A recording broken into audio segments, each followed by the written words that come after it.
¿Qué hacer cuando la monotonía devora tu ser? Cuando eres condenado a un mundo desolado y despojado de tu función. ¿Qué hacer cuando la razón de tu existencia carece de sentido? Cuando aborreces tu realidad, solo te queda forzar un estímulo. Y así, desde un lugar lóbrego y deprimente, cae una sencilla libreta de tapa oscura, en busca de la casualidad. Y esa mirada, esa expresión expeditiva que tiembla ante la ilusión de encontrar entre sus hojas el elixir de la motivación, el júbilo de la novedad. El sentimiento que le conduce a levantar el cuaderno del suelo es irrealista y soñador, más propio de un niño que de un adulto, y sin embargo no puede resistirse ante la ínfima posibilidad de encontrar algo nuevo y sorprendente, algo que justifique su existencia. El joven Light asocia el cuaderno de muerte a una de esas cartas en cadena que una vez fueron tan populares. Textos con instrucciones simples y apocalípticas que juegan con la percepción y el miedo que produce la incertidumbre. Solo un tonto creería en algo así, solo un crío inocente, o quizás solo alguien muy aburrido, alguien desmotivado y sin nada que perder, y por eso decide ponerlo a prueba. La negación ante la posibilidad de que algo que no sigue las reglas de la lógica pueda surtir efecto es lo esperable, pero el deseo de llevarlo a cabo pese a todo, esa curiosidad irrefrenable, es inevitable. Tras el primer sorbo, el efecto es chocante e inesperado, y aunque su boca aún puede sentir el sabor del extraño brebaje, su garganta le pide más. El cambio de perspectiva genera una nueva realidad. Es el mismo mundo, los mismos lugares que ve a diario, pero algo se siente distinto. Sus ojos miran en otra dirección, y todo cuanto ve le repugna. Él ya no camina del lado del ganado, él es ahora su pastor. Light se ve a sí mismo como el elegido por el destino para alzarse como el dios del nuevo mundo. Su ego desmedido y desbocado transforman la imagen de un pobre diablo demasiado seguro de sí mismo. Su percepción se distorsiona tanto que su narcisismo termina por engullir su alma. Se considera el más capacitado e inteligente, el más justo y puro. Nadie más podría llevar a cabo su tarea, solo puede ser él. El inicio de la batalla intelectual entre Kira y L se da con ambos personajes exclamando que ellos representan el significado de la justicia, y que es su contraparte la que está equivocada, que su poder, utilizado bajo los fines de su supuesta verdad, solo traerá consecuencias negativas y que, por encima de todo, es una visión errada de la realidad. Lo que estás haciendo ahora es malvado. ¿Tú crees que soy malvado? ¡Soy la justicia! ¡Protejo a los inocentes y los que temen al mal! ¡Soy quien se convertirá en el Dios del mundo que todos desean! Aquellos a los que se opongan a este Dios son los verdaderamente maléficos. Ahora bien, hay un pequeño problema con esto. Death Note es una obra de ficción que gira en torno a la idea etérea de justicia y cómo es que los humanos la entienden y mejor aún la aplican. Lo interesante aquí es que la misma figura imparcial de la obra, el Shinigami Ryuk, nos dice que todos los humanos al morir no van a un cielo o a un infierno, como entendemos los humanos, cosa que luego vemos en una de las reglas de la Death Note, sino que acaban en el Mu, palabra que en japonés se traduce como la nada o el vacío. Esto se nos revela en un momento muy significativo de la obra. Cuando Light está por morir después de proclamar que él es un dios y que gracias a él este mundo es justo, hay un flashback que nos muestra una parte de la conversación que no vimos en el primer capítulo. Cuando Ryuk le explicó a Light que quien usa la Death Note no irá ni al cielo ni al infierno, Light dedució que, por tanto, estos no pueden existir, puesto que matar es un acto malvado y no tendría sentido tener impunidad. Ryuk respondió que este tenía razón, que en efecto, estos no existen. Después del flashback, volvemos a ver a un Light derrotado y vemos como uno de sus seguidores, utilizado por Niar, pierde su fe ciega en Kira al verlo tirado en el suelo arrastrándose como un gusano y siendo derrotado, observando que de divinidad tiene más bien poco y que tan solo es un humano. El que se nos revele la escena en dicho momento es una jugada sutil pero muy inteligente por parte del autor. Pero, ¿por qué es esto interesante? La misma obra nos revela que en dicho universo no existe un sistema que juzgue tus actos en vida. Al morir no te vas a reencarnar en algo mejor o peor, no serás enviado al paraíso o al infierno.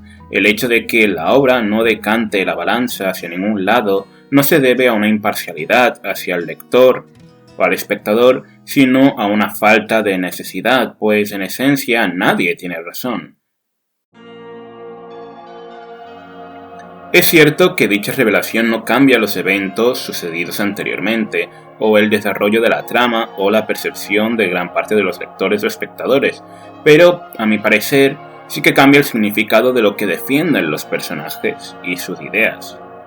No creo que esta información esté incluida en la obra porque sí. Tsugumi Ohba, el escritor, nos revela esta línea y nos muestra las reglas de la Death Note no con el objetivo de rellenar páginas y cumplir con las exigencias de la editorial, sino por el peso simbólico que dicha revelación tiene. A lo largo de la historia, la idea de la justicia, el bien y el mal son influenciadas la mayor de las veces por la tradición religiosa, siendo su máxima expresión con el ideario del cielo y el infierno, la reencarnación, la transmigración del alma, todo esto en función de la religión o creencia de la que hablemos y el lugar. Incluso aquellas personas que no creen en nada muchas veces hablan de justicia, derechos humanos, el bien y el mal, y demás conceptos, ya no como lo que son códigos de conducta para mantener el orden social, sino como si fueran leyes universales, algo que roza lo divino y se da por garantizado de forma natural. Esto es algo que también vemos en la obra, pues observamos como la gran mayoría de personajes tienen visiones que casi corresponden a ideas religiosas de justicia, dogmas que son inamovibles. Otros simbolismos religiosos que hacen referencia a esta idea sería el gusto por las manzanas de Ryuk, la música o el arte renacentista en el anime, mostrando una doble lectura, no tan solo que Light quiera ser un dios, también la misma idea de la desconexión con la divinidad y que los humanos están dejados a su suerte. Como digo, no creo que Ohba dé cierto peso a la religión, o al menos a estos símbolos, de por sí sin ningún motivo de peso. La justicia como tal no existe en el universo de Death Note. Todo depende de cómo actúen los humanos e interpreten su realidad. Aquí es donde entra la verdadera trama de Death Note. Esto nos lleva a la siguiente pregunta. Si bien las leyes y las reglas son creadas para mantener una sociedad estable, ¿quién debe crearlas?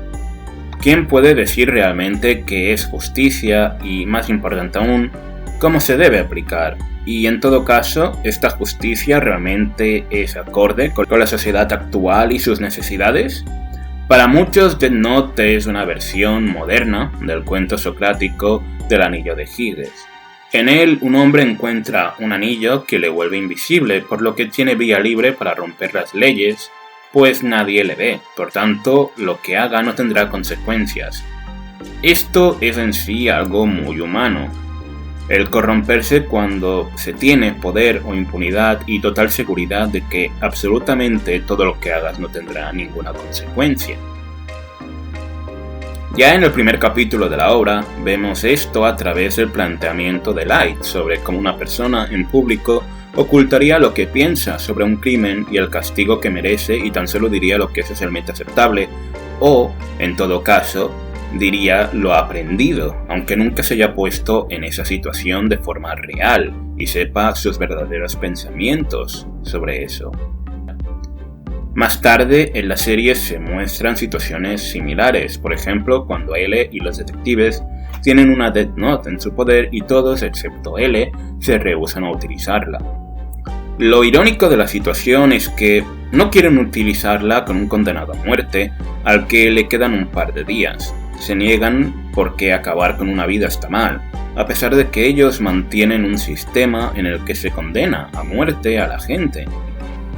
En ese momento solo L parece ver lo estúpido de la situación, pues ya en su introducción fue un condenado a muerte el que fue sacrificado para probar los poderes de Kira sin que nadie dijera nada, sin que nadie hablara de moral. La naturaleza humana juega un rol fundamental, por tanto, en la serie. Y es que, como dice Kira, si Kira es atrapado, entonces es malvado. Si Kira sale victorioso, él es la justicia. Esta es una frase un tanto dramática y pseudo profunda, pero no quita cierta validez al razonamiento. De la misma forma que la historia y el mundo lo suelen escribir los ganadores, ocurre algo similar con la justicia. Da lo mismo si ésta se establece porque un rey ha dictado una nueva ley o porque un pueblo que ha cambiado su pensamiento ha exigido un sistema más acorde a sus nuevos ideales y valores éticos o morales. En ambos casos se dan situaciones donde un bando impone su poder sobre el otro, en las muchas variantes que el poder tiene. Pero no por ello quiere decir que el razonamiento detrás de lo exigido o lo impuesto tenga que ser correcto. John Rawls, quien fue profesor de filosofía política, en su libro Una teoría de la justicia, hace una observación bastante interesante sobre cómo se interpretan y se aplica la justicia y las leyes. Este observa que las nociones de justicia y por ende los valores y las leyes sociales, sobre todo, se apoyan la más de las veces no en un razonamiento objetivo e imparcial, sino en factores personales, como bien podrían ser la posición social del individuo o individua, su experiencia real con problemas sociales y, en función de ello, aceptar que estos existen, minimizarlos o por el contrario tergiversarlos, como vemos diariamente. Por ello, Rawls explora el concepto de la posición original como un experimento, en el que aquellas personas que deciden qué es la justicia lo hacen bajo lo que él llama el velo de la ignorancia.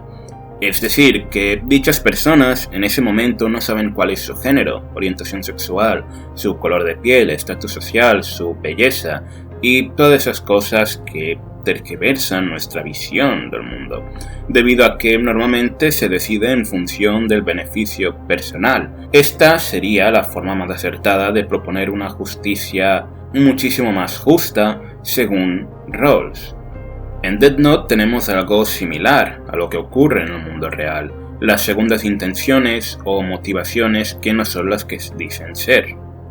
Por ejemplo, tenemos a L y Melo. Por un lado, L reconoce que solo acepta investigar aquellos casos que le parecen interesantes, es decir, no aquellos que necesitan de su agudeza para resolver una situación injusta, sino los que le entretienen y significan un reto intelectual para él, siendo que hay ocasiones donde resolver el caso se vuelve, como se menciona anteriormente, una cuestión de orgullo y satisfacción personal más que una cuestión de justicia. Por otro lado, personajes como Melo tienen una función algo similar. Melo se rehúsa a trabajar con Niar porque lo que quiere es superarlo y decide combatir a Kira por sus propios medios. Niar, quien es sumamente importante, aunque muchos fans lo odian por sustituir a L, aceptó desde un principio colaborar con Melo, a pesar de sus diferencias, pues tan solo quería resolver el caso, es decir, que no deja que su ego interfiera, siendo entre los detectives principales del caso Kira, el que más se acerca a un significado de justicia justa, es decir, de justicia ciega, sin dejar que su ego o motivaciones personales se interpongan en el caso. Ocurre lo mismo con Light y Kira. Light en un inicio reconoce que seguramente Kira acabará corrompiéndose, y es así. Muchas veces de la serie vemos como Kira deja la justicia en un segundo plano y parece estar mucho más interesado en dejar clara su superioridad ante L. Al principio de la serie, Light dice ser la persona más indicada para impartir justicia, y parte de su razonamiento nos remite a la idea que explora Rawls. Light cree que esto es debido a que él es el mejor estudiante de Japón y básicamente es un modelo perfecto, sobre todo en una sociedad donde la presión social es tan alta. Es decir, que parte desde una posición que muy pocos comparten, y ya cree que eso le da derecho a impartir justicia.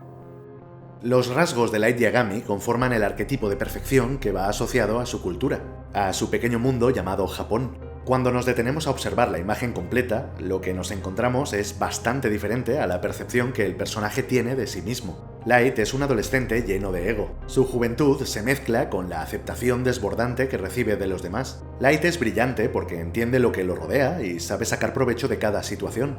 Es un hábil manipulador de su entorno, pero no deja de ser un niñato engreído y fácil de provocar. Su primer contacto con L demuestra que esto es cierto. Light comete un error de principiante al no tener en cuenta el registro de muertes y cómo éstas, al contabilizarse, podrían revelar su posición. Esto le hubiera pasado a cualquiera, y esa es la razón por la que Light estalla en ira, porque él no era cualquiera, él era Dios. Esto es interesante porque puede aplicarse a todos nosotros. El ser humano vive en constante introspección. La realidad se moldea y adapta a cada uno. Siempre llega ese momento en el que miras a tu alrededor y te preguntas, ¿es esto real? ¿Este mundo que habito? ¿La gente con la que hablo a diario? ¿Son ellos reales? ¿O solo lo soy yo? Estas preguntas internas ocurren porque tú no estás en la cabeza de los demás, solo estás en la tuya.